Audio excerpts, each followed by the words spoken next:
नमस्कार दोस्तों। Government of India act 1935 plays a very important role in the Indian history. Many things in the Indian constitution has been borrowed from the 1935 act. Features such as All India Federation, Public Service Commission, such as the post of the governor. It plays a very important role, a key role in the constitutional development in India. Welcome to Shriram's IAS UPSC Prep channel. In this video, we are going to discuss about the Government of India Act 1935. Welcome to this series of Mastering Indian Polity through Mind Maps. So let's dive deep in our topic. Before I start, I would like to tell you about the free one-to-one mentorship of Shriram's IAS. If you have any doubt regarding your preparation, wherever you are lacking, you can come and talk to our expert mentors. The only thing you have to do is to go to the description of this video and click the link. Now, moving on, the 1935 Act, one of the most important piece of legislation, most important reform which has taken place in India, plays a very important role when it comes to the development of the Indian Constitution by the Constituent Assembly. There were many features which were directly borrowed from 1935 Act. काफी कुछ हुआ था उस समय. उसके पहले Simon commission आया था भारत में कॉन्स्टिट्यूशन बनाने के लिए, कुछ विचार करने के लिए, but it was all white commission. बहुत तगड़े तरह से उसका विरोध हुआ था. उसके बाद राउंड टेबल कॉन्फ्रेंसेस हुई थी 1930 से लेकर 1932 तक. कांग्रेस जो कि एक बहुत इंपॉर्टेंट पार्टी थी उस समय की, दो राउंड टेबल कॉन्फ्रेंस को बायकॉट किया था.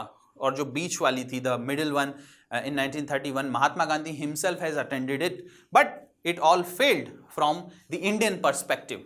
बट एक व्हाइट पेपर आता है फिर 1933 में on the basis of these two important event, Simon commission and the round table conferences. और उस व्हाइट पेपर 1933 के गवर्नमेंट ऑफ ब्रिटेन के व्हाइट पेपर के बेसिस पे 1935 का गवर्नमेंट ऑफ इंडिया एक्ट बनता है दोस्तों.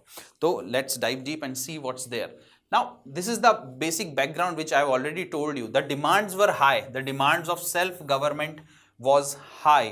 1929 का जो कांग्रेस का सेशन है वो बहुत इंपॉर्टेंट है. पूर्ण स्वराज, अब यहां से पूर्ण स्वराज की मांग होना शुरू हो गई थी. उसके पहले अगर आप होम रूल ही दे दीजिए तो काफी था, बट 1929 के बाद पूर्ण स्वराज चाहिए था भारतीयों को. This demand of self government and complete independence was there in every nook and corner of the country, and hence some kind of reform was needed from the British government. अगर इस तरह के reforms नहीं आएंगे, it will be difficult for the British government to survive in India, because there will be, there already two important pan India movement have taken place till that time. 1919 में अगर आप देखें तो नॉन कोऑपरेशन मूवमेंट, 1929-30 में अगर आप देखें तो civil disobedience movement. These are very important movement which has shook the very basis of the British Empire in India. और इस तरह के किसी भी और मूवमेंट के लिए ब्रिटिश गवर्नमेंट ना राजी थी ना तैयार थी, and that is why some reform needed to be done. So the demand for the reform were quite high. Then came the Simon Commission in 1927. There is a particular history behind Simon Commission also. It was about to come in 1929, but it came in 1927 because the government was about to change and the Labour Party was about to come into the power. So the British, the other party which was in power, did not wanted the new Labour Party to do such an important thing for India, because India after all was the jewel of the crown, and such an important piece of land, piece of colony should not be handed over to a new voice government. And that is the reason why Simon Commission came 2 years earlier than its schedule. But then happened the round table conference. और भारत में बहुत ज्यादा विरोध हुआ Simon commission का, for the simple reason it was called as the all white commission. सारे गोरे लोग थे, एक भी भारतीय को इंक्लूड नहीं करा. और साइमन कमीशन क्या करने आया था भारत में? भारत में संविधान क्या बनेगा, कैसे बनेगा, उसके प्रोविजन तय करने आया था. तो इसका मतलब भारत का संविधान बन रहा है और उसमें एक भी भारतीय को आप इंक्लूड ना करो. It's a important event, and black flag दिखाकर साइमन कमीशन को यहां से रवाना होने के लिए कहा गया. अब राउंड टेबल कॉन्फ्रेंसेस जो हुई 1930, 1931, 1932, ये सब इंग्लैंड में हुई थी. एंड राउंड टेबल कॉन्फ्रेंस का मतलब होता है कि टेबल पे सब इक्वली बैठे हुए हैं. इसका मतलब है the equal position was given to the Indians also. Britishers were sitting, Indians were sitting, and let's decide about the governance of India. But Congress ने बहुत से मुद्दों पर कॉन्फ्रेंस को बायकॉट कर दिया. पहली कॉन्फ्रेंस को बायकॉट करा, सेकंड में Mahatma Gandhi went and took part, और थर्ड वाले को बायकॉट करा. Moving on. And these reforms which have already taken place in 1919, 1909 Council Act, 1919 Government of India Act, Morley-Minto reform, Montagu-Chelmsford reform, they have not done any good to India. They have not been able to satisfy the Indian public or the Indian leaders, and that is the reason why new reforms were demanded. The 1933 White Paper is a very important one. This White Paper was made on the basis of Simon Commission and the Round Table Conferences. And this White Paper, on the basis of this White Paper, was made the Government of India Act of 1935. अब इसके key features को देखिए दोस्तों. इसमें सबसे important चीज federation, All India Federation was introduced, newly implemented, and it was never implemented. Sorry, why? Because nobody accepted this provision. Basically ये जो ऑल इंडिया फेडरेशन आने वाला था, ऑफ कोर्स तो एक सेंट्रल गवर्नमेंट होती यूनियन की, और उसके नीचे एक the other set of government. In the previous video we have studied about what federation means. Same set of people governed by two different levels of government. तो यहाँ पर ये सेंट्रल गवर्नमेंट है, ये प्रोविंसेस की गवर्नमेंट्स होती, काफी सारे प्रोविंसेस हैं, इनकी गवर्नमेंट होती. साथ ही साथ में प्रिंसली स्टेट्स, ये भी यूनिट्स बन जाते. So this was the federation which was not accepted by Indians. So it was never implemented fully in India. यहां पर वही राज चलता रहा बहुत लंबे समय तक, गवर्नर जनरल और उनकी काउंसिल का राज. Moving on, provincial autonomy. अब आप एक चीज लास्ट वीडियो में देखेंगे, 1919 गवर्नमेंट ऑफ इंडिया एक्ट पे बात की गई थी. Dyarchy was introduced, and this dyarchy was introduced in the provinces. यहां पर एक कदम आगे बढ़ के प्रोविंसेस में ऑटोनॉमी दे दी गई. ऑटोनॉमी का साफ मतलब है, डायरकी में जो हो रहा था, that the items were divided into the reserved list and the transferred list. ये ट्रांसफर्ड वाले अंग्रेजों के पास रहते थे, सॉरी रिजर्व्ड वाले अंग्रेजों के पास रहते थे, और ट्रांसफर्ड वाले इंडियंस को दे दिए जाते थे. ये जो बाइफर्केशन था, ये जो ड्वेल गवर्नमेंट चल रही थी, इसको बंद करके, खत्म करके ऑटोनॉमी दे दी गई. ऑटोनॉमी का क्या मतलब होता है कि भाई आप चुनकर आइए और आप अपना राज चलाइए. कहने का मतलब है there will not be any kind of reserved और transferred list. All the items will be looked after by the Indians themselves. मतलब सारी जो मिनिस्ट्रीज बनेंगी, पोर्टफोलियोज बनेंगे, वो सब इंडियंस के ही रहेंगे. बट एक चीज याद रखिएगा, गवर्नर को अभी भी ओवरराइडिंग पावर थी. आप कितना भी ऑटोनॉमी दे दीजिए, और 1937 में इलेक्शन भी हुए इसी गवर्नमेंट ऑफ इंडिया एक्ट 1935 के बेसिस पे. कांग्रेस ने 1937 में मिनिस्ट्रीज भी बनाई, बट ये मिनिस्ट्रीज फुली काम नहीं कर पाती थी because there were overriding powers available to the governor against the decisions of the ministries. So इस ऑटोनॉमी का कोई ज्यादा मतलब नहीं था, but anyway it was a positive step forward. Division of power. Now this division of power is a very important thing. कहां कहां भाई पावर डिवाइड हुए थे? We have studied that there were two lists which were made. What were these two lists in the 1919 Act? The central list and the state or the provincial list. Now another list was added to them, the concurrent list. अब आप देखेंगे तो भारत के आज के संविधान में भी ये तीन लिस्ट्स रहती हैं, the union list, the state list and the concurrent list. ये आइडिया डिवीजन ऑफ पावर का पहली बार यहां से निकलकर आया था. 1935 एक्ट में, गवर्नमेंट ऑफ इंडिया एक्ट 1935 में पहली बार लागू हुआ था, जहां पर तीन लिस्ट्स बनाई गई थी. सेंट्रल लिस्ट मींस यूनियन की, provincial list and the concurrent list. Concurrent list पर प्रोविंसेस और सेंटर दोनों लॉ बना सकते थे, and of course the overriding powers were given to the centre. Bicameralism means two houses of the parliament. अब आपने देखा था two houses of the parliament 1919 act में, two houses of the parliament were there at the centre, यहां पे provinces में भी 2 houses of parliament, house of the people and the council of the state, या फिर जो आज के भारत में भी कई स्टेट्स हैं, 6 से 7 स्टेट्स ऐसे हैं जहां पर लेजिस्लेटिव काउंसिल्स हैं, वही लेजिस्लेटिव काउंसिल्स यहां पर भी बनाई गई थी।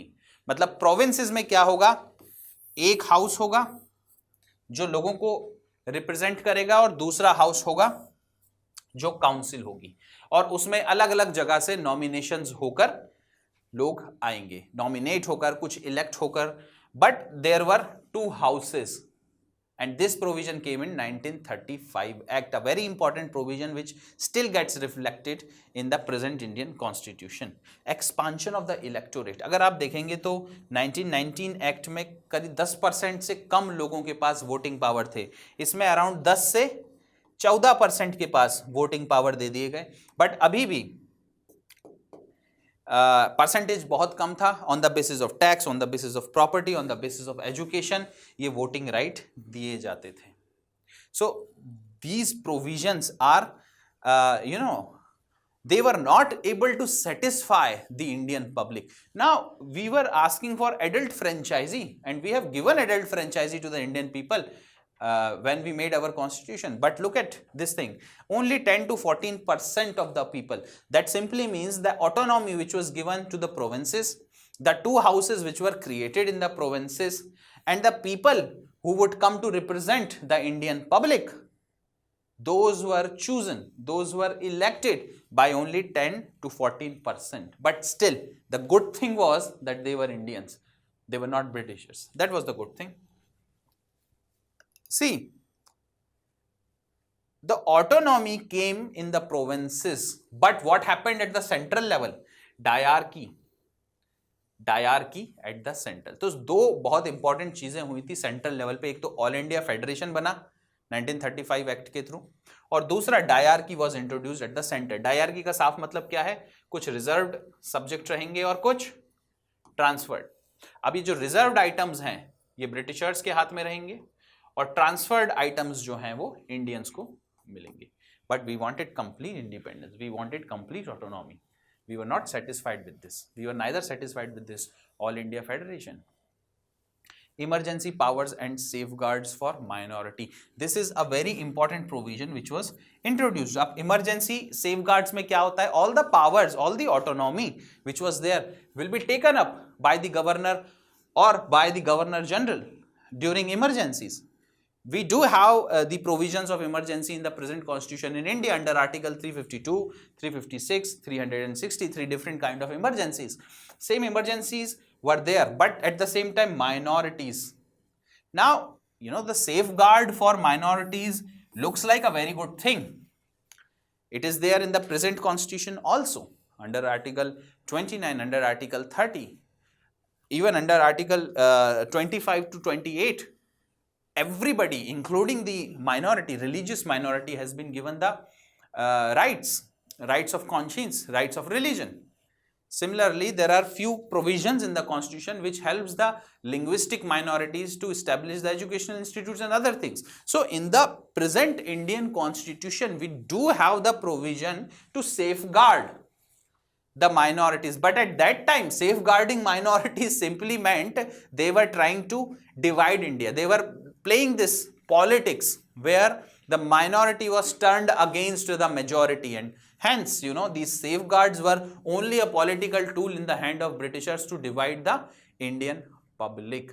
So although looks on the outside, it looks very good, but from the inside, the policy, the intention of this policy of the Britishers were not good. Federal courts, see, there was a federal court which was established under the 1935 Act, and it has the original jurisdiction that any dispute if will be there between the provinces or between the center and the provinces, then the matter will directly go to these federal courts. And other institutions, what were these other institutions? Such as the Public Service Commission. See, the Public Service Commission came in 1926, and it was the establishment of the 1919 Act.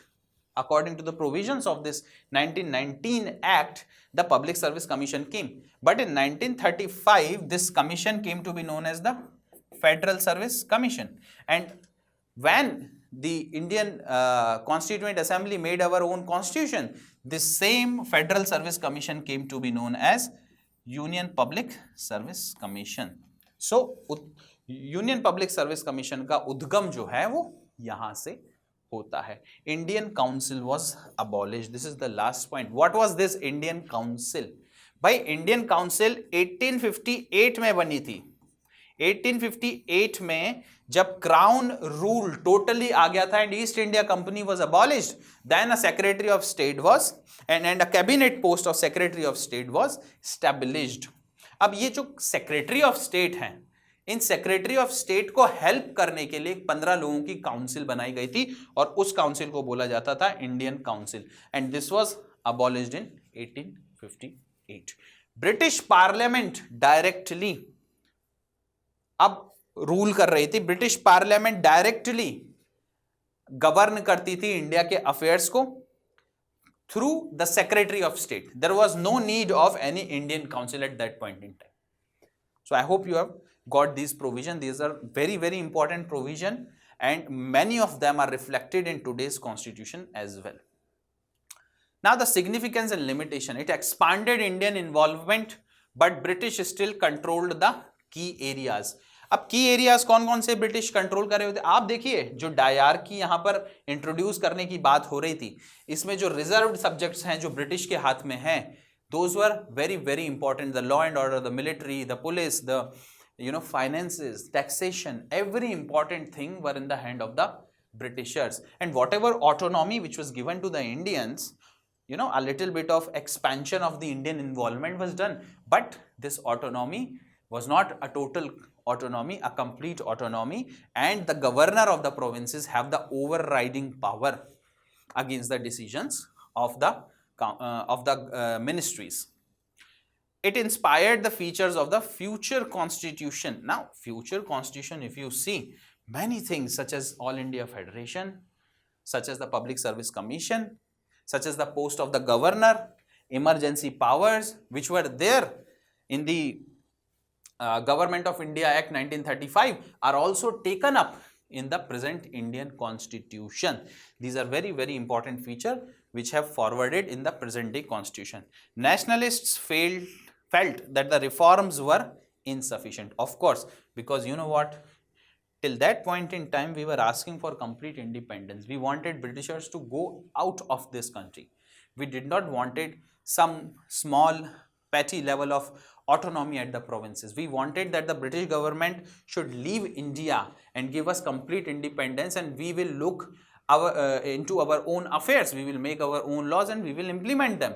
So of course any kind of reforms which the Britishers were doing were insufficient to the Indian nationalists and the Indian public, and they demanded even more things. Now there's a little timeline for you to understand that this particular act, Government of India Act 1935, was passed on 24th of July 1935. So this is the date and it became effective from April the 1st 1937. जैसे मैंने कहा 1937 में चुनाव भी हुए थे और इन चुनाव में कांग्रेस की मिनिस्ट्रीज बनी थी. कांग्रेस के अलग अलग मिनिस्टर्स ने पोर्टफोलियोज लिए थे, लोगों के लिए काम किया था. पहली बार भारत में मिनिस्ट्रीज और उस पे पब्लिक रिप्रेजेंटेटिव भारत के थे, ना कि अंग्रेज थे. And it got repealed on 26th of January 1950. तो 1950 में 26 जनवरी को this is the date of the commencement of the Indian constitution. जो भी अफेयर्स चल रहे थे were according to the government of India act 1935. This is important thing for you to understand. Now thank you very much for joining me in this video. This is a very important video as far as your preparation for the UPSC goes, and we are going to meet in the next video with the same important topic. Thank you very much. Jai Hind.